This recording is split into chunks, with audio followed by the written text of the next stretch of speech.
ಕರ್ನಾಡಿನ ಸಮಸ್ತ ಭಾವಿ ವಕೀಲರಿಗೆ ಕಾಮಧೇನು ಕಡೆ ನಮಸ್ತೆ ಆತ್ಮೀಯ ಸ್ನೇಹಿತರೆ. ನಾವು ಇಂದಿನ ತರಗತಿಯಲ್ಲಿ ಫ್ಯಾಮಿಲಿ ಲಾ 1 ಅಥವಾ ಹಿಂದೂ ಕಾನೂನಿಗೆ ಸಂಬಂಧಪಟ್ಟಂತೆ ತುಂಬ ಇಂಪಾರ್ಟೆಂಟ್ ಕ್ವಶನ್ನು, ಪದೇ ಪದೇ ಎಕ್ಸಾಮಲ್ಲಿ ರಿಪೀಟ್ ಆಗಿರುವಂಥ ಕ್ವಶನ್ಸು. ಸರ್ ಯಾವ್ದು ಸರ್ ಕ್ವಶನ್ಸ್ ಅದು ನಿಮಗೆ ಒಂದು ಡೌಟ್ ಇರ್ತದೆ, ಯಾವುದನ್ನು ಪದೇ ಪದೇ ಕೇಳ್ತಿದ್ದಾನೆ, ನಾವು ಫಸ್ಟ್ ಯೂನಿಟಲ್ಲಿ ಯಾವುದನ್ನು ಹೇಳಬೇಕು, ಯಾವುದನ್ನು ಕಲಿಬೇಕು, ತುಂಬ ಇಂಪಾರ್ಟೆಂಟ್ ಆಗಿರ್ತದೆ. ತುಂಬ ಕಾನ್ಸೆಪ್ಟ್ ಇರೋದ್ರಿಂದ ನೀವು important exam purpose important concept ಮೇಲೆ ಫೋಕಸ್ ಮಾಡಬೇಕಾಗ್ತದೆ. ಈಗಾಗಲೇ ನಾನು ಒಂದು ಇಂಪಾರ್ಟೆಂಟ್ ಕ್ವಶನ್ಸನ್ನು ಈಗಾಗಲೇ ಸಾಲ್ವ್ ಮಾಡಿಬಿಟ್ಟು ನೀವು ಈಗಾಗಲೇ ಯೂಟ್ಯೂಬಲ್ಲಿ ಅಪ್ಲೋಡ್ ಮಾಡಿದ್ದೇನೆ. ಆತ್ಮೀಯ ಸ್ನೇಹಿತರೆ, ಸೆಕೆಂಡ್ ಕ್ವಶನ್ಸು ಯೂನಿಟ್ 1ನಲ್ಲಿ ಫ್ಯಾಮಿಲಿ ಲಾ 1 ಅಥವಾ ಹಿಂದೂ ಕಾನೂನು ಸಂಬಂಧಪಟ್ಟಂತೆ KSLU ಯೂನಿವರ್ಸಿಟಿ ಹುಬ್ಬಳ್ಳಿ ಅವರು ಪ್ರಿಸ್ಕ್ರೈಬ್ ಮಾಡಿರುವ ಸಿಲೆಬಸ್ಸಲ್ಲಿ ಯೂನಿಟ್ 1ರಲ್ಲಿ ಎರಡನೇ ಕ್ವಶನ್ನು ತುಂಬ ಇಂಪಾರ್ಟೆಂಟು. ಪದೇ ಪದೇ ಕ್ವಶನ್ಸನ್ನು ಕೇಳ್ತಾ ಇರ್ತಾನೆ ಆತ್ಮೀಯ ಸ್ನೇಹಿತರೆ. ಹಿಂದೂ ಕಾನೂನಿನ ಮೂಲಗಳು ಅಥವಾ source of Hindu law explain ಮಾಡಿ ಅಂತ ಕೇಳ್ತಾನೆ. 16 ಮಾರ್ಕ್ಸಿಗೆ ಕೇಳುವಂಥ ಒಂದು ಕ್ವಶನ್ನು. 80-20 ಪ್ಯಾಟರ್ನಲ್ಲಿ ಬರೀತಿರುವಂಥ ವಿದ್ಯಾರ್ಥಿಗಳಿಗೆ 10 ಮಾರ್ಕ್ಸಿಗೆ ಕೇಳ್ತಿರುವಂಥ ಒಂದು ಕ್ವಶನ್ನು. ಇಲ್ಲ ಇದರಲ್ಲಿರುವಂಥ ಮೂಲಗಳನ್ನು 6 ಮಾರ್ಕ್ಸಿಗೆ ಇಲ್ಲ 8 ಮಾರ್ಕ್ಸಿಗೆ ಕೇಳುವಂಥ ಸಂದರ್ಭ ತುಂಬ ಇರ್ತದೆ. ನಾನು ಹೇಳುವಂಥ ಕಾನ್ಸೆಪ್ಟ್ಗಳು ನಿಮಗೆ ಕ್ಲಿಯರಾಗಿ ಅರ್ಥ ಆಯಿತು ಅಂದರೆ ಈಸಿ ವೇಲಿ 6 ಮಾರ್ಕ್ಸಿಗಾರೆ ಕೇಳಿ 16 ಮಾರ್ಕ್ಸಿಗಾರೆ ಕೇಳಿ ತುಂಬ ಚೆನ್ನಾಗಿ ಬರಿತೀರ ಅಂತ ನನಗೆ ಗೊತ್ತಿದೆ ಆತ್ಮೀಯ ಸ್ನೇಹಿತರೆ. ನೋಡಿ, ಮುಂದುವರೆದು ನೋಡೋದಾದರೆ ನಾನು ಕೊಟ್ಟಿರುವಂಥ ಸ್ಲೈಡು ನಿಮಗೆ ಕ್ಲಿಯರಾಗಿ ಕಾಣಿಸ್ತೆ ಅಂತ ನಾನು ಭಾವಿಸ್ತೇನೆ. ಹಿಂದೂ ಕಾನೂನಿನ ಮೂಲಗಳು ಅರ್ಥ ಮಾಡ್ಕೊಳ್ಳಿ. ಸೋರ್ಸ್ ಆಫ್ ಹಿಂದೂ ಲಾ, ಅದರಲ್ಲಿ ಶ್ರುತಿ, ಸ್ಮೃತಿ, ಜನಸಮ್ಮತ, ವಾಡಿಕೆ ಮತ್ತು ಯುಕ್ತ ಚರ್ಚೆಯಿಂದ ಒಬ್ಬನ ಅಂತಃಸಾಕ್ಷಿ ಹಾಗೂ ಮನಸ್ಸಿಗೆ ಸರಿಕಂಡದ್ದು ಧರ್ಮದ ಆಧಾರಗಳೆಂದು ಯಾಜ್ಞವಲ್ಕ್ಯನು ಹೇಳಿರುವನು. ಅರ್ಥ ಮಾಡ್ಕೊಳ್ಳಿ, ಇವನು ಯಾಜ್ಞವಲ್ಕ್ಯ ಏನು ಹೇಳಿದಾನೆಂದರೆ ಶ್ರುತಿ, ಸ್ಮೃತಿ, ಜನಸಮ್ಮತ, ವಾಡಿಕೆ ಮತ್ತು ಯುಕ್ತ ಚರ್ಚೆಯಿಂದ ಒಬ್ಬನ ಅಂತಃಸಾಕ್ಷಿ ಹಾಗೂ ಮನಸ್ಸಿಗೆ ಸರಿ ಕಾಣಬೇಕಾಗ್ತದೆ. ಅವೆಲ್ಲ ಸರಿ ಕಂಡದ್ದನ್ನು ಧರ್ಮದ ಆಧಾರಗಳೆಂದು ಯಾಜ್ಞವಲ್ಕ್ಯನು ಹೇಳಿರುವನು. ತದನಂತರ ಮನುವಿನ ಅಭಿಪ್ರಾಯದಲ್ಲಿ ಧರ್ಮದ ಮೂಲಗಳು 4 ಅವು ಯಾವುವೆಂದರೆ ವೇದಗಳು, ಸ್ಮೃತಿಗಳು, ಸದಾಚಾರ, ಒಬ್ಬನ ಅಂತಃಸಾಕ್ಷಿಗೆ ಪ್ರಿಯವಾದದ್ದು. ಯಾಜ್ಞವಲ್ಕ್ಯ ಅವನು ಹೇಳ್ತಾನೆ ಶ್ರುತಿ, ಸ್ಮೃತಿ, ಜನಸಮ್ಮತ ಅಂತ ಹೇಳ್ಬಿಟ್ಟು. ಇನ್ನು ಮನು ಅವರು ಹೇಳ್ತಾರೆ ಧರ್ಮದ ಮೂಲಗಳನ್ನು ನೋಡೋದಾದರೆ ಹಿಂದೂ ಧರ್ಮಕ್ಕೆ ಸಂಬಂಧಪಟ್ಟಂತೆ ಮೂಲಗಳನ್ನು 4 ರೀತಿಯಾಗಿ ಅವರು ವ್ಯಕ್ತಪಡಿಸಿದ್ದಾರೆ ಮನು ಅವರು. ಅದರಲ್ಲಿ ಫಸ್ಟ್ ಒನ್ ಬಂದುಬಿಟ್ಟು ವೇದಗಳನ್ನು ನೋಡ್ತೀರಾ, ಸೆಕೆಂಡ್ ಒನ್ನು ಸ್ಮೃತಿಗಳನ್ನು ನೋಡ್ತೀರಾ, ಅದೇ ರೀತಿಯಾಗಿ ಥರ್ಡ್ ಒನ್ನು ಸದಾಚಾರ ಮತ್ತು 4ನೇದು ಒಬ್ಬ ವ್ಯಕ್ತಿಗೆ ಅಂತಃಸಾಕ್ಷಿಗೆ ಪ್ರಿಯವಾದದ್ದನ್ನು ಮನು ಅವನು ವ್ಯಕ್ತಪಡಿಸಿದ್ದಾನೆ. ಅದೇ ರೀತಿಯಾಗಿ ಮನುವಿನ ಸ್ಮೃತಿ ಮತ್ತು ಇತರೆ ಧರ್ಮಶಾಸ್ತ್ರಗಳು ಸ್ಮರಣೆಗಳಿಂದ ಬಂದವುಗಳಾಗಿರುವುದರಿಂದ ಇವು ತಮ್ಮ ಆಧಾರಕ್ಕೋಸ್ಕರ ತಮ್ಮ ಮೂಲಗಳ ಸತ್ಯತೆಯನ್ನು ಅವಲಂಬಿಸಿಕೊಂಡಿವೆಂದು ಕುಮಾರಿಲನು ತನ್ನ ತಂತ್ರ ವರ್ತಿಕದಲ್ಲಿ ಹೇಳಿರುವನು. ಅರ್ಥ ಮಾಡ್ಕೊಳ್ಳಿ ಆತ್ಮೀಯ ಸ್ನೇಹಿತರೆ, ಏನು ಮನುವಿನ ಸ್ಮೃತಿ ಇರ್ಬೋದು ಮತ್ತು ಇತರೆ ಧರ್ಮಶಾಸ್ತ್ರಗಳ ಸ್ಮರಣೆಗಳಿಂದ ಬಂದವುಗಳಾಗಿರುವುದರಿಂದ ಇವು ತಮ್ಮ ಆಧಾರಕ್ಕೋಸ್ಕರ ಅಥವಾ ಹಿಂದೂಗಳ ಆಧಾರಕ್ಕೋಸ್ಕರ ತಮ್ಮ ಮೂಲಗಳ ಸತ್ಯತೆಯನ್ನು ಅವಲಂಬಿಸಿಕೊಂಡೆ ಎಂದು ಕುಮಾರಿಲನು ತನ್ನ ತಂತ್ರ ವರ್ತಿಕದಲ್ಲಿ ಹೇಳಿರೋನು ಅಂತ ಹೇಳ್ಬಿಟ್ಟು ಆತ್ಮೀಯ ಸ್ನೇಹಿತರೆ ಅರ್ಥ ಆಗಿದೆ ಅಂತ ನಾನು ಭಾವಿಸ್ತೇನೆ. ನೆಕ್ಸ್ಟ್ ಸ್ಲೈಡ್ ಗಮನಿಸಿ. ಇಷ್ಟಿದೆಯಲ್ಲ, ನೀವು ಇಷ್ಟು ಪಾಯಿಂಟ್ಸ್ಗಳನ್ನು ನಾನು ಕೊಟ್ಟಿರೋದನ್ನು ಬರೆದ್ರೆ ನಿಮಗೆ ಖಂಡಿತವಾಗಿ 2 ಮಾರ್ಕ್ಸ್ ಸಿಗೋವಂಥ ಚಾನ್ಸಸ್ ತುಂಬ ಇರ್ತದೆ. ನೋಡಿ, ಹಿಂದೂ ಕಾನೂನಿನ ಮೂಲಗಳನ್ನು ಈ ಕೆಳಗಿನ 2 ಪ್ರಮುಖ ಭಾಗಗಳಲ್ಲಿ ವರ್ಗೀಕರಿಸಬಹುದಾಗಿದೆ. ಫಸ್ಟ್ ಒನ್ನು ಕಾನೂನಿನ ಮೂಲಗಳು, ಎರಡನೇದು ಆಧುನಿಕ ಮೂಲಗಳಲ್ಲಿ. ಗೊತ್ತಾಗ್ತಿದೆ ಅಂತ ನಾನು ಭಾವಿಸ್ತೇನೆ. ಫಸ್ಟ್ ಒನ್ನು ಕಾನೂನಿನ ಮೂಲಗಳಲ್ಲಿ 4 ಪಾಯಿಂಟ್ಸ್ ಬರ್ತವೆ ನಿಮಗೆ. ಕಾನೂನಿನ ಮೂಲಗಳಲ್ಲಿ ಶ್ರುತಿಗಳು, ಸ್ಮೃತಿಗಳು, ಭಾಷ್ಯಗಳು ಮತ್ತು ಸಾರ ಸಂಗ್ರಹಗಳು ಮತ್ತು ರೂಢಿಗಳನ್ನು ನೋಡಿದರೆ, ಆಧುನಿಕ ಮೂಲಗಳಲ್ಲಿ ನ್ಯಾಯಿಕ ನಿರ್ಣಯಗಳು, ಶಾಸನ ಮತ್ತು ಅಪಕ್ಷಪಾತತೆ, ನ್ಯಾಯ ಮತ್ತು ಸದ್ಭಾವನೆ. ಆತ್ಮೀಯ ಸ್ನೇಹಿತರೆ, ತುಂಬ ಇಂಪಾರ್ಟೆಂಟು. ಇದೇ ರೀತಿಯಾಗಿ ಬರೀಬೇಕಾಗ್ತದೆ ನೀವು ಎಕ್ಸಾಮಲ್ಲಿ. ಫಸ್ಟು ಕಾನೂನಿನ ಮೂಲಗಳಂತ ಬರಿತೀರಾ. ಕಾನೂನಿನ ಮೂಲಗಳಲ್ಲಿ ಶ್ರುತಿಗಳು, ಸ್ಮೃತಿಗಳು, ಭಾಷ್ಯಗಳು ಮತ್ತು ಸಾರ ಸಂಗ್ರಹಗಳ ಬಗ್ಗೆ ಬರೀತೀರಾ. ಅದೇ ರೀತಿಯಾಗಿ ರೂಢಿಗಳು, ಅದರ ಕೆಳಗಡೆನೆ ಆಧುನಿಕ ಮೂಲಗಳು. ಆಧುನಿಕ ಮೂಲಗಳಲ್ಲಿ ಮತ್ತೆ ನೀವು 3 ರೀತಿಯಾಗಿ ಆಧುನಿಕ ಮೂಲಗಳನ್ನು ಕಾಣ್ತೀರಾ ಆತ್ಮೀಯ ಸ್ನೇಹಿತರೆ. ಅದರಲ್ಲಿ ನ್ಯಾಯಿಕ ನಿರ್ಣಯಗಳು, ಶಾಸನ ಮತ್ತು ಅಪಕ್ಷಪಾತತೆ, 3ನೇದು ನ್ಯಾಯ ಮತ್ತು ಸದ್ಭಾವನೆ. ಇಷ್ಟನ್ನು ಬರೆದ್ರೆ ನಿಮಗೆ ಖಂಡಿತ 2 ಮಾರ್ಕ್ಸ್ ಸಿಗುತ್ತೆ ಆತ್ಮೀಯ ಸ್ನೇಹಿತರೆ. ಮುಂದುವರೆದು ಗಮನಿಸಿ. ಈಗ ಎಕ್ಸ್ಪ್ಲೇನ್ ಮಾಡ್ಕೊಂಡು ಹೋಗೋಣ ಒಂದೊಂದೇ ಆಗಿ. ಶ್ರುತಿ ಅಂದರೆ ಏನು, ಸ್ಮೃತಿ ಅಂದರೆ ಏನು, ಭಾಷ್ಯ ಮತ್ತು ಸಾರ ಸಂಗ್ರಹಗಳಂದ್ರೆ ಏನು, ಅಥವಾ ರೂಢಿಗಳು ಅಥವಾ ಪದ್ಧತಿ ಅಂದರೆ ಏನು.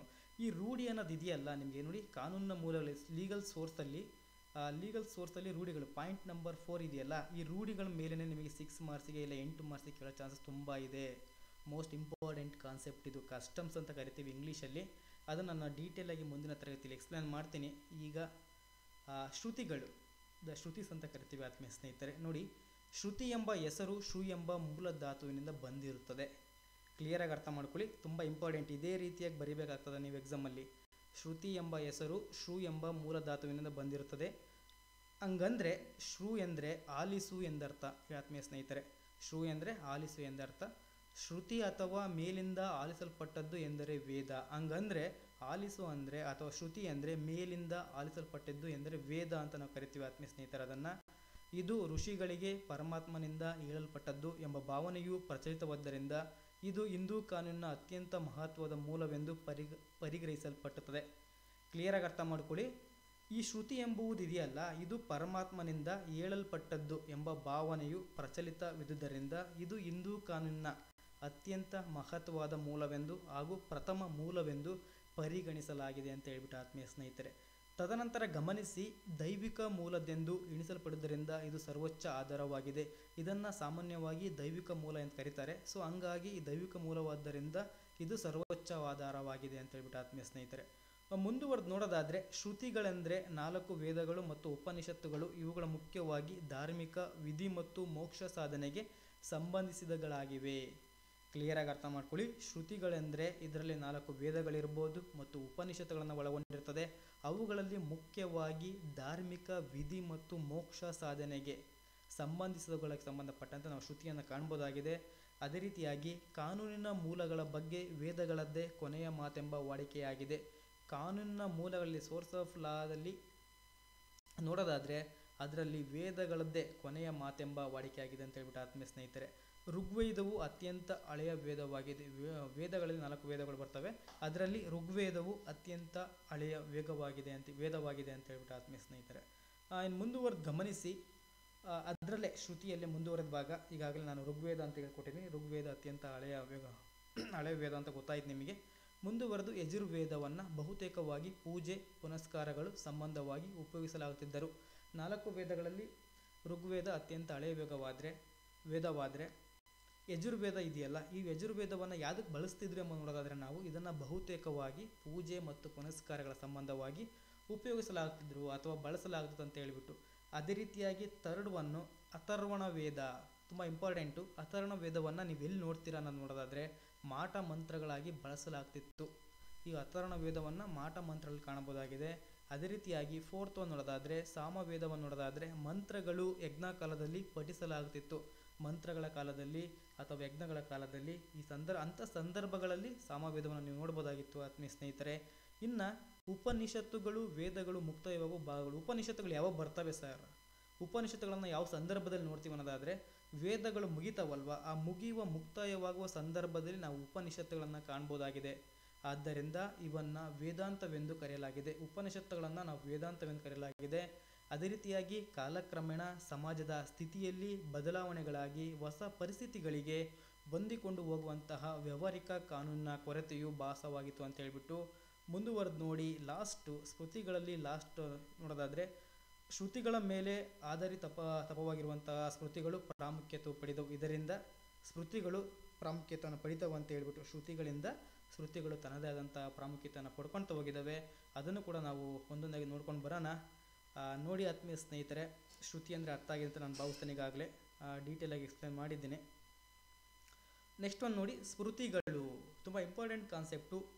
ಸ್ಮೃತಿನೇ ನಿಮಗೆ 6 ಮಾರ್ಕ್ಸಿಗೆ ಇಲ್ಲ 8 ಮಾರ್ಕ್ಸಿಗೆ ಕೇಳ್ತಾನೆ. ನಾನು ಕೊಟ್ಟಿರುವಂಥ ಟಾಪಿಕ್ನ ನೀವು ಕಂಪಲ್ಸರಿಯಾಗಿ ಬರೆದಿದ್ರೆ ಸಂಪೂರ್ಣವಾಗಿ ಮಾರ್ಕ್ಸನ್ನು ತಗೋಬೋದು ಆತ್ಮೀಯ ಸ್ನೇಹಿತರೆ. ನೋಡಿ, ಸೆಕೆಂಡ್ ಒಂದು ಸ್ಮೃತಿಗಳು.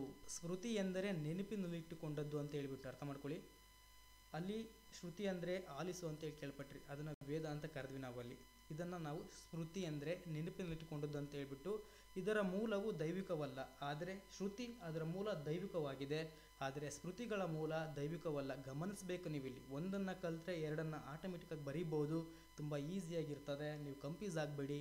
ನೋಡಿ, ಅದು ದೈವಿಕ ಮೂಲವಾಗಿದ್ದರೆ ಇದು ಸ್ಮೃತಿ ಅನ್ನೋದು ದೈವಿಕ ಮೂಲವಲ್ಲ ಅಂತ ಹೇಳ್ಬಿಟ್ಟು ಆತ್ಮೀಯ ಸ್ನೇಹಿತರೆ. ಋಷಿಗಳು ಸ್ಮರಿಸಿ ಸಂಗ್ರಹಿಸಿ ಮಾನವರಿಗೆ ಬಿಟ್ಟುಕೊಟ್ಟ ಈ ಕಾನೂನಿನ ಮೂಲವು ಮಾನವಿಕವಾಗಿದೆ. ಈ ಸ್ಮೃತಿಗಳನ್ನು ಋಷಿಗಳಿರ್ತಾರಲ್ವ, ಆ ಋಷಿಗಳು ಸ್ಮರಿಸಿಬಿಟ್ಟು ತದನಂತರ ಅವನ್ನ ಸಂಗ್ರಹಿಸಿ ಮಾನವರಿಗೆ ಬಿಟ್ಟುಕೊಟ್ಟಂತಹ ಈ ಕಾನೂನಿನ ಮೂಲವು ಇವು ಮಾನವಿಕವಾಗಿದೆ ಅಂತ ಹೇಳ್ಬಿಟ್ಟು ಪ್ರಚಲಿತವಾಗಿದೆ ದಿನಮಾನಗಳಲ್ಲಿ. ಅದೇ ರೀತಿಯಾಗಿ ಸ್ಮೃತಿಗಳು ಸಹ ಪರಮಾತ್ಮನಿಂದ ಋಷಿಗಳಿಗೆ ಹೇಳಲ್ಪಟ್ಟವುಗಳೆಂಬ ಭಾವನೆ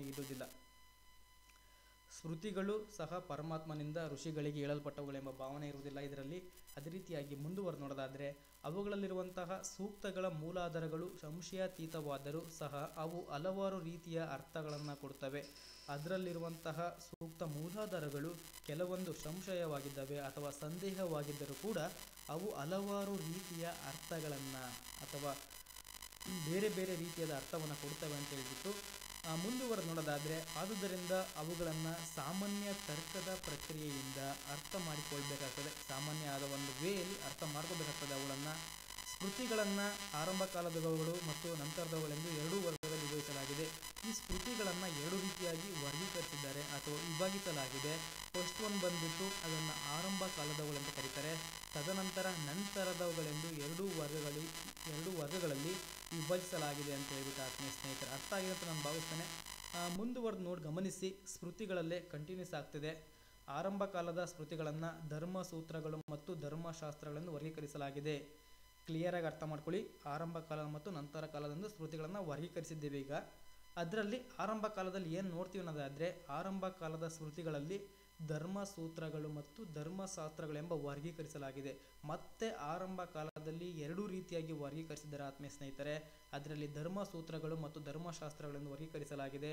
ಗೌತಮನ ಬಾದರಾಯಣ ಇರ್ಬೋದು, ಆಪ್ತಸ್ತಂಭ ಇರ್ಬೋದು, ವಶಿಷ್ಠ ಮತ್ತು ಪರಾಶರ ಇರ್ಬೋದು. ಇವರ ಪ್ರಮುಖ ಸೂತ್ರ ಲೇಖಕರಾದರೆ ಮನು, ಯಜ್ಞವಲ್ಕ್ಯ ಮತ್ತು ನಾರದ ಇವರು ಧರ್ಮಶಾಸ್ತ್ರದ ಲೇಖಕರಲ್ಲಿ ಗಣ್ಯರು. ಸ್ಮೃತಿಗಳನ್ನು ಎರಡು ರೀತಿಯ ಶೈಲಿಗಳಲ್ಲಿ ಬರೆಯಲಾಗಿದೆ. ಅರ್ಥ ಆಗದೆ ಅಂತ ನಾನು ಭಾವಿಸ್ತೇನೆ. ಕಂಪ್ಯೂಸ್ ಆಗಬೇಡಿ.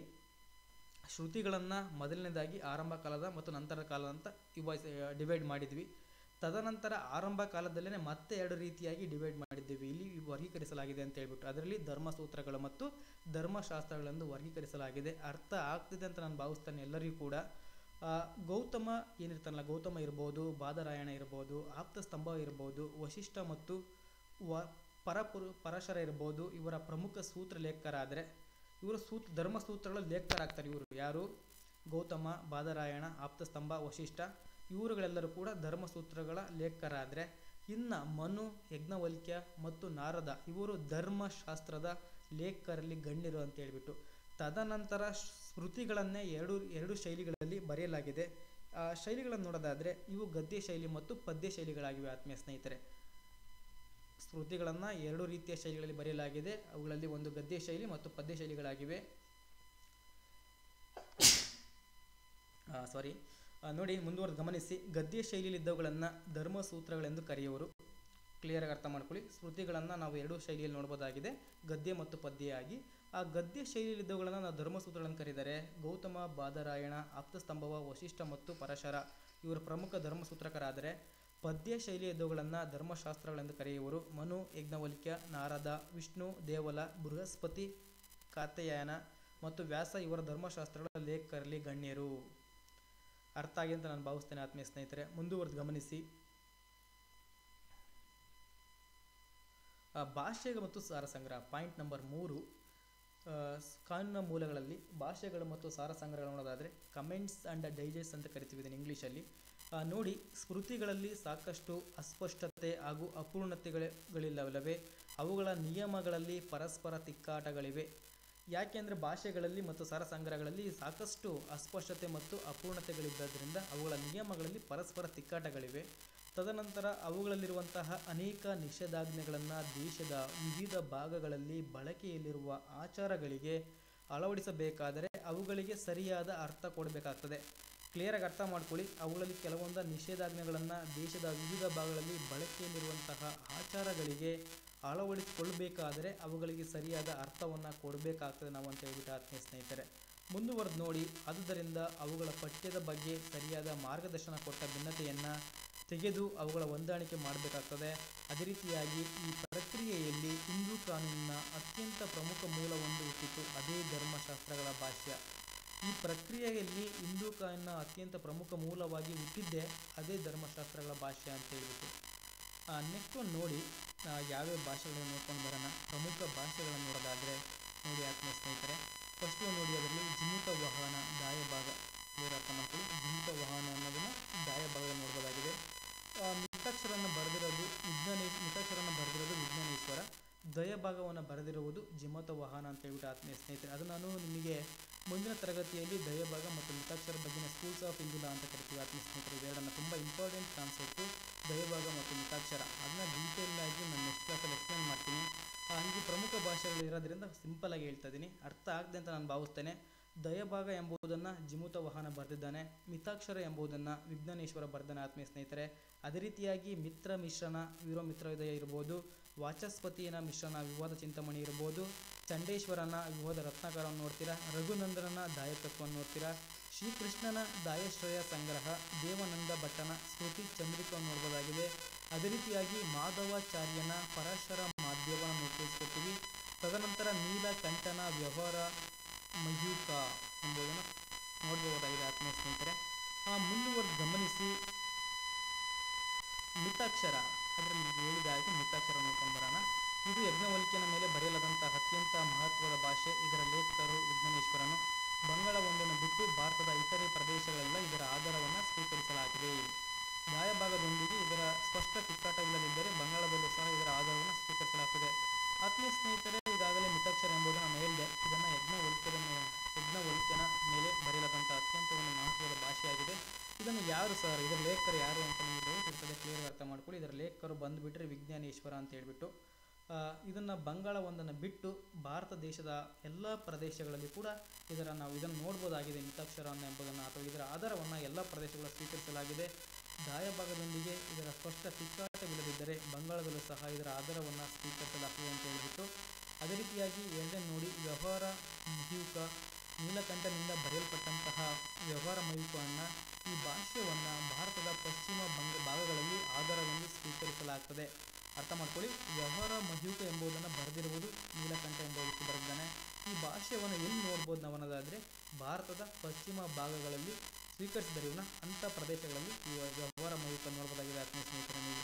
ಅದೇ ರೀತಿಯಾಗಿ ದಾಯಭಾಗ ಜಿಮುತ ವಾಹನದಿಂದ ಬರೆಯಲ್ಪಟ್ಟ ಈ ಭಾಷೆಯು ಬಂಗಾಳದಲ್ಲಿ ಬಳಕೆಯಲ್ಲಿದೆ. ಇದು ಎಲ್ಲಿ ಬಳಕೆಯಲ್ಲಿದೆ ಅನ್ನೋದಾದರೆ ದಾಯಭಾಗವನ್ನು ಬರೆದಿರುವಂಥ ವ್ಯಕ್ತಿ ಜಿಮುತ ವಾಹನದಿಂದ ಬರೆಯಲ್ಪಟ್ಟಿದೆ. ಇದು ಭಾರತದ ಎಲ್ಲ ಪ್ರದೇಶಗಳಲ್ಲಿ ಕಂಡುಬರುವುದಿಲ್ಲ, ಆದರೆ ಈ ಕಂಡುಬರುವಂಥ ಪ್ರದೇಶ ಬಂಗಾಳದಲ್ಲಿ ಮಾತ್ರ ನೀವು ದಾಯಭಾಗವನ್ನು ನೋಡಬಹುದಾಗಿದೆ. ಅದೇ ರೀತಿಯಾಗಿ ಮುಂದುವರೆದು ಗಮನಿಸಿ ಇತರೆ ಭಾಷೆಗಳನ್ನು ನೋಡೋದಾದರೆ, ಇತರೆ ಭಾಷೆಗಳು ಆಧಾರ ಭಾಷೆಗಳಿರ್ಬೋದು, ಪ್ರಾಂತ್ಯದಿಂದ ಪ್ರಾಂತ್ಯಕ್ಕೆ ಬದಲಾಗುತ್ತಿರುವಂತಹ ವರದಿಯಿಂದ ಬೇರೆ ಬೇರೆ ಪ್ರದೇಶಗಳಲ್ಲಿ ಬೇರೆ ಬೇರೆ ಭಾಷೆಗಳ ಪರಂಪರೆಗಳು ಆರಂಭವಾದವು ನೋಡ್ತೀರಾ. ಆದ್ದರಿಂದ ಇದು ಹಿಂದೂ ಕಾವ್ಯನ ಮದರಸ, ಮುಂಬೈ, ಬಂಗಾಳ, ಮಿಥಿಲ, ಬನಾರಸ್ ಇತ್ಯಾದಿ ಪರಂಪರೆಗಳಲ್ಲಿವೆ ಇತರೆ ಭಾಷೆಗಳು ಆತ್ಮೀಯ ಸ್ನೇಹಿತರೆ. ಅದೇ ರೀತಿಯಾಗಿ 4th ಪಾಯಿಂಟ್, ರೂಢಿಗಳು, ಕಸ್ಟಮ್ಸ್ ಅಂತ ಕರಿತೀವಿ. ರೂಢಿಯು ಪ್ರತಿಯೊಂದು ದೇಶದ ಮತೀಯ ಕಾನೂನಿನ ತಾಯಿಯಾಗಿದೆ. ತುಂಬ ಇಂಪಾರ್ಟೆಂಟ್ ಕಾನ್ಸೆಪ್ಟು. ನಾನು ಇದ್ರ ಬಗ್ಗೆ ನಿಮಗೆ ಮತ್ತೊಂದು ಕ್ಲಾಸಲ್ಲಿ ರೂಢಿಗಳ ಬಗ್ಗೆನೇ ಎಕ್ಸ್ಪ್ಲೇನ್ ಮಾಡ್ಕೊಂಡು ಹೋಗ್ತೀನಿ, ಅಥವಾ ರೂಢಿಗಳು ಅಂತ ಕರೀತಾರೆ. ಎಕ್ಸಾಮ್ ಪೇಪರಲ್ಲಿ ಪದ್ಧತಿಗಳನ್ನು ಕೇಳಿದ್ದಾನೆ. ನೀವು ಇಂಗ್ಲೀಷ್ ಮೀನಿಂಗನ್ನು ಕಂಪಲ್ಸರಿಯಾಗಿ ಅರ್ಥ ಮಾಡ್ಕೊಳ್ಳಿ ಆತ್ಮೀಯ ಸ್ನೇಹಿತರಲ್ಲಿ. ಕಸ್ಟಮ್ಸ್ ಮೀನ್ಸ್ ರೂಢಿಗಳು ಅಥವಾ ಪದ್ಧತಿಗಳು ಅಂತ ಕನ್ನಡದಲ್ಲಿ. ಇದನ್ನು ನಾವು ರೂಢಿಯ ಪ್ರತಿಯೊಂದು ದೇಶದ ಮತೀಯ ಕಾನೂನಿನ ತಾಯಿಯಾಗಿದೆ ಅಂತ ಕನ್ಸಿಡರ್ ಮಾಡಿದ್ದೇವೆ. ಕಾನೂನಿನ ಪ್ರಮುಖ ಮೂಲಗಳಲ್ಲಿಯೇ ರೂಢಿಯು ಒಂದು, ಕಾನೂನಿನ ಪ್ರಮುಖ ಮೂಲಗಳಲ್ಲಿಯೇ ರೂಢಿಯು ಕೂಡ ಒಂದಾಗಿದೆ ಅಂತ ಹೇಳ್ಬಿಟ್ಟು. ಹಿಂದೂ ಕಾನೂನಿನಲ್ಲಿ ರೂಢಿಯು ಮಹತ್ವದ ಎಷ್ಟರ ಮಟ್ಟಿಗೆ ಇದೆ ಎಂದರೆ ಇದನ್ನು ಪ್ರಿವಿ ಕೌನ್ಸಿಲ್ ಲಿಖಿತ ಎಂದು ಕಾನೂನಿಗಿಂತಲೂ ಮಹತ್ವದಿಂದ ಹೇಳಿದೆ. ಕಲೆಕ್ಟರ್ ಆಫ್ ಮಧುರ ವಿ ಮಟ್ಟೋ ರಾಮಲಿಂಗ್ ತೀರ್ಪಿನಲ್ಲಿ ಉಲ್ಲೇಖನೀಯ. ಅದನ್ನು ಆ ಕೇಸ್ ತುಂಬ ಮಹತ್ವವಾಗಿದೆ, ತುಂಬ ಅದ್ಭುತವಾಗಿದೆ ಆ ಕೇಸು. ನಾನು ಅದನ್ನು ಮುಂದಿನ ತರಗತಿಯಲ್ಲಿ ಡೀಟೇಲಾಗಿ ಎಕ್ಸ್ಪ್ಲೇನ್ ಮಾಡ್ತೀನಿ ಆ ಕೇಸ್ ಬಗ್ಗೆ. ಮುಂದುವರೆದು ಗಮನಿಸಿ ಆತ್ಮೀಯ ಸ್ನೇಹಿತರೆ. ನ್ಯಾಯಿಕ ನಿರ್ಣಯಗಳಾದರೆ ಜುಡಿಷಿಯಲ್ ಡಿಸಿಷನ್ ಅಂತ ಕರಿತೀವಿ. ತುಂಬ ಇಂಪಾರ್ಟೆಂಟ್ ಕಾನ್ಸೆಪ್ಟು. ಬ್ರಿಟಿಷ್ ಆಳ್ವಿಕೆ ಕಾಲದಲ್ಲಿ ಆಂಗ್ಲ ನ್ಯಾಯಾಧೀಶರು ನ್ಯಾಯ, ತರ್ಕ ಮತ್ತು ಸಾಮರಸ್ಯವನ್ನು ದೃಷ್ಟಿಯಲ್ಲಿಟ್ಟುಕೊಂಡು ಪ್ರಾಚೀನ ಮೂಲ ಪಾಠಗಳಲ್ಲಿ ಸಾಕಷ್ಟು ಮಾರ್ಪಾಡು ಮತ್ತು ಬದಲಾವಣೆ ಮಾಡ್ತಾರೆ. ಇವು ಹಿಂದೂ ಕಾನೂನಿನ ಮಹತ್ವದ ಮೂಲಗಳಾಗಿವೆ. ಎಷ್ಟೋ ನ್ಯಾಯ ನಿರ್ಣಯಗಳು ಭಾಷೆಗಳಲ್ಲಿ ಹೇಳಲಾದಂತಹ ಕಾನೂನನ್ನು ರದ್ದುಗೊಳಿಸಿದೆ. ಇಂದಿಗೂ ಸಹ ಸರ್ವೋಚ್ಚ ನ್ಯಾಯಾಲಯದ ನಿರ್ಣಯಗಳು ಇಲ್ಲದಿದ್ದಲ್ಲಿ ಪ್ರಿವಿ ಕೌನ್ಸಿಲ್ನ ನಿರ್ಣಯಗಳನ್ನು ಮನ್ನಿಸಲ್ಪಡುತ್ತವೆ. ಆತ್ಮೀಯ ಸ್ನೇಹಿತರೆ, ಏನು ಜುಡಿಷಿಯಲ್ ಡಿಸಿಷನ್ ಅಂದರೆ ಬ್ರಿಟಿಷ್ ಆಳ್ವಿಕೆ ಕಾಲದಲ್ಲಿದ್ದಂತಹ ಆಂಗ್ಲ ನ್ಯಾಯಾಧೀಶರ ನ್ಯಾಯ ಮತ್ತು ತರ್ಕ ಸಾಮರಸ್ಯವನ್ನು ದೃಷ್ಟಿಯಲ್ಲಿಟ್ಟುಕೊಂಡು ಪ್ರಾಚೀನ ಮೂಲ ಪಾಠಗಳಲ್ಲಿ ಸಾಕಷ್ಟು ಮಾರ್ಪಾಡು ಮತ್ತು ಬದಲಾವಣೆಯನ್ನು ಮಾಡಲಾಗಿದೆ ಅಂತ ಹೇಳ್ಬಿಟ್ಟು. ಮುಂದುವರೆದು ಗಮನಿಸಿ ಶಾಸನ ಮತ್ತು ಅಪಕ್ಷಪಾತತೆ. ಶಾಸನವು ಒಂದು ಆಧುನಿಕ ಮೂಲವಾಗಿದೆ. ಹಿಂದೂ ಕಾನೂನಿನ ಬೆಳವಣಿಗೆಯಲ್ಲಿ ಇದರ ಪಾತ್ರವು ತುಂಬ ಮಹತ್ವದದ್ದು. ಕೆಲವು ಶಾಸನಗಳಲ್ಲಿ ಹಿಂದೂ ಕಾನೂನಿನಲ್ಲಿ ಸುಧಾರಣೆ ತಂದಿದೆ. ಆತ್ಮೀಯ ಸ್ನೇಹಿತರೆ, ಶಾಸನವು ಒಂದು ಆಧುನಿಕ ಮೂಲವಾಗಿದೆ. ಇದು ಹಿಂದೂ ಕಾನೂನಿನ ಬೆಳವಣಿಗೆಯಲ್ಲಿ ಇದರ ಪಾತ್ರವು ತುಂಬ ಮಹತ್ವವಾಗಿದೆ. ಆತ್ಮೀಯ ಸ್ನೇಹಿತರೆ, ಕೆಲವು ಶಾಸನಗಳಲ್ಲಿ ಹಿಂದೂ ಕಾನೂನಿನಲ್ಲಿ ಸುಧಾರಣೆ ತಂದಿದೆ. ತದನಂತರ ಇವುಗಳಲ್ಲಿ ಹಿಂದೂ ಕಾನೂನಿನ ಅದೆಷ್ಟೋ ಅಂಶಗಳನ್ನು ರದ್ದುಗೊಳಿಸಲು ಸಹ ಇವೆ. ಬ್ರಿಟಿಷ್ ಆಳ್ವಿಕೆಯ ಮೊದಲು ಹಿಂದೂ ಕಾನೂನು ದೇಶದ ವಿವಿಧ ಭಾಗಗಳಲ್ಲಿ ಹರಡಿ ಹೋಗಿದ್ದರಿಂದ ಬೇರೆ ಬೇರೆ ಪ್ರದೇಶಗಳಲ್ಲಿ ಬೇರೆ ಬೇರೆ ನಿಯಮಗಳು ಪ್ರಚಲಿತವಿದ್ದವು. ಬ್ರಿಟಿಷ್ ಸರ್ಕಾರವು ಮಾಡಿರುವಂತಹ ಕೆಲವು ಅಧಿನಿಯಮಗಳು ಸಾಕಷ್ಟು ಮಟ್ಟಿಗೆ ಹಿಂದೂ ಕಾನೂನಿನ ಧಾರ್ಮಿಕ ಸ್ವರೂಪವನ್ನು ಬದಲಾಯಿಸಿವೆ. ಅರ್ಥ ಆಗಿದೆ ಅಂತ ನಾನು ಭಾವಿಸ್ತೇನೆ. ಅವೆಲ್ಲ ಈಸಿ ಇದೆ, ನೋಡ್ಕೊಳ್ಳಿ ಒಂದ್ಸರಿ. ಆತ್ಮೀಯ ಸ್ನೇಹಿತರೆ, ಮುಂದುವರೆದು ಗಮನಿಸಿ. ನ್ಯಾಯ ಮತ್ತು ಸದ್ಭಾವನೆ, ಜಸ್ಟಿಸ್ ಆ್ಯಂಡ್ ಗುಡ್ ಕಾನ್ಸಿಯನ್ಸಸ್. ತುಂಬ important. Good fight and equity ಅಂತ ಕರಿತೀವಿ ಇದನ್ನು. ಅಪಕ್ಷಪಾತತೆಯ ಸಿದ್ಧಾಂತವು ಕಾನೂನು ಪದ್ಧತಿಯ ಒಂದು ಅಂಗವಾಗಿದೆ. ಕೆಲವೊಮ್ಮೆ ನ್ಯಾಯ ನಿರ್ಣಯ ಮಾಡುವಾಗ ನ್ಯಾಯಾಧೀಶರ ಮುಂದೆ ಮಾರ್ಗದರ್ಶಕವಾಗಿ ಯಾವತ್ತೂ ಕಾನೂನು ಇರುವುದಿಲ್ಲ. ಕ್ಲಿಯರಾಗಿ ಅರ್ಥ ಮಾಡ್ಕೊಳ್ಳಿ. ಅಪಕ್ಷಪಾತತೆಯ ಸಿದ್ಧಾಂತವು ಕಾನೂನಿನ ಪದ್ಧತಿಯ ಒಂದು ಅಂಗವಾಗಿದೆ. ಕೆಲವೊಂದು ಸಂದರ್ಭದಲ್ಲಿ ನ್ಯಾಯ ನಿರ್ಣಯ ಮಾಡುವಾಗ ನ್ಯಾಯಾಧೀಶರ ಮುಂದೆ ಮಾರ್ಗದರ್ಶಕವಾಗಿ ಯಾವತ್ತೂ ಕಾನೂನು ಇರುವುದಿಲ್ಲ. ಪ್ರಿಸಿಡೆಂಟ್ಸ್ ಅಂತ ಕರಿತೀವಿ. ಪ್ರಿಸಿಡೆಂಟ್ಸ್ ಅಂದರೆ ಪೂರ್ವ ನಿರ್ದೇಶನ ಅಂತ ಹೇಳ್ಬಿಟ್ಟು. ಅಂಥ ಸಂದರ್ಭದಲ್ಲಿ ಯಾವುದೇ ಒಬ್ಬ ನ್ಯಾಯಾಧೀಶರು ಯಾವುದೇ ಒಂದು ಕೇಸ್ ಯಾವುದೇ ಒಂದು ಪ್ರಕರಣಕ್ಕೆ ಸಂಬಂಧಪಟ್ಟಂತೆ ಅಥವಾ ಒಂದು ವ್ಯಾಜ್ಯ ಅಥವಾ ಒಂದು ದಾವೆ ಯಾವುದಕ್ಕೆ ಸಂಬಂಧಪಟ್ಟಂತೆ ಅವನು ಡೈರೆಕ್ಟ್ ಜಡ್ಜ್ಮೆಂಟನ್ನು ಕೊಡಬೇಕಾದ್ರೆ ಅಂಥ ಸಂದರ್ಭದಲ್ಲಿ ಈಗೆಲ್ಲ ಬಿಡಿ, ಈಗ ತುಂಬ ಡೈರೆಕ್ಟ್ ಸೈಟೇಷನ್ಸ್ಗಳಿದ್ದಾವೆ. ಮುಂಚೆ ಎಲ್ಲ ಸೈಟೇಷನ್ಸ್ಗಳು ಇರಲಿಲ್ಲ. ಅರ್ಥ ಆಗಿದೆ ಅಂತ ನಾನು ಭಾವಿಸ್ತೇನೆ. ಸೈಟೇಷನ್ಸ್ ಮೀನ್ಸ್ ಪೂರ್ವ ನಿರ್ದೇಶನ ಅಂತ ಹೇಳ್ಬಿಟ್ಟು ಕನ್ನಡದಲ್ಲಿ. ನ್ಯಾಯಾಧೀಶರು ತಮ್ಮ ಆತ್ಮಸಾಕ್ಷಿಗೆ ಸೇರಿಕೊಂಡಂತೆ ನಿಷ್ಪಕ್ಷಪಾತದಿಂದ ನಿರ್ಣಯ ಕೊಡುವರು. ಆಂಗ್ಲ ಭಾರತಕ್ಕೆ ಬರೋದಕ್ಕಿಂತಲೂ ಮೊದಲು ಭಾರತದಲ್ಲಿ ಅಪಕ್ಷಪಾತದ ವಿಚಾರವು ಬಳಕೆಯಲ್ಲಿತ್ತು. ಸೊ ಹಂಗಾಗಿ ಅಂಥ ಸಂದರ್ಭದಲ್ಲಿ ಯಾವುದೇ ಇದ್ದಾಗ ನ್ಯಾಯಾಧೀಶರು ತಮ್ಮ ಆತ್ಮಸಾಕ್ಷಿಗೆ ಅನುಗುಣವಾಗಿ ನಿಷ್ಪಕ್ಷಪಾತದಿಂದ ನಿರ್ಣಯವನ್ನು ಅಥವಾ ತೀರ್ಮಾನವನ್ನು ಕೊಡ್ತಿದ್ದಾರೆ ಅಂತ ಹೇಳ್ಬಿಟ್ಟು ಆತ್ಮೀಯ ಸ್ನೇಹಿತರೆ. ಪ್ರಾಚೀನ ಭಾರತದಲ್ಲೂ ಸಹ ಬೇರೆ ಬೇರೆ ಕಾನೂನುಗಳೊಳಗೆ ತಿಕ್ಕಾಟ ಉಂಟಾದಾಗ ನ್ಯಾಯಾಧೀಶಗಳು ಹಳೆಯ ಕಾನೂನಿಗೆ ಅರ್ಥ ಕೊಡುವ ಹೊಸ ನಿಯಮಗಳನ್ನು ಕೊಡುತ್ತಿದ್ದರಲ್ಲದೆ ಅಪಕ್ಷಪಾತದ ಪರಿಹಾರಗಳನ್ನು ಒದಗಿಸುತ್ತಿದ್ದರು ಅಂತ ಹೇಳ್ಬಿಟ್ಟು. ಆತ್ಮೀಯ ಸ್ನೇಹಿತರೆ, ನಾನು ಇಂದಿನ ತರಗತಿಯಲ್ಲಿ ಹಿಂದೂ ಕಾನೂನಿಗೆ ಸಂಬಂಧಪಟ್ಟಂತೆ ಸೋರ್ಸ್ ಆಫ್ ಹಿಂದೂ ಲಾ ಅಥವಾ ಹಿಂದೂ ಕಾನೂನಿನ ಮೂಲಗಳನ್ನು ಸಂಪೂರ್ಣವಾಗಿ ತಿಳಿಸ್ಕೊಟ್ಟಿದ್ದೇನೆ. ನಿಮ್ಮೆಲ್ಲರಿಗೂ ಕೂಡ ಅರ್ಥ ಆಗಿದೆ ಅಂತ ನಾನು ಭಾವಿಸ್ತೇನೆ.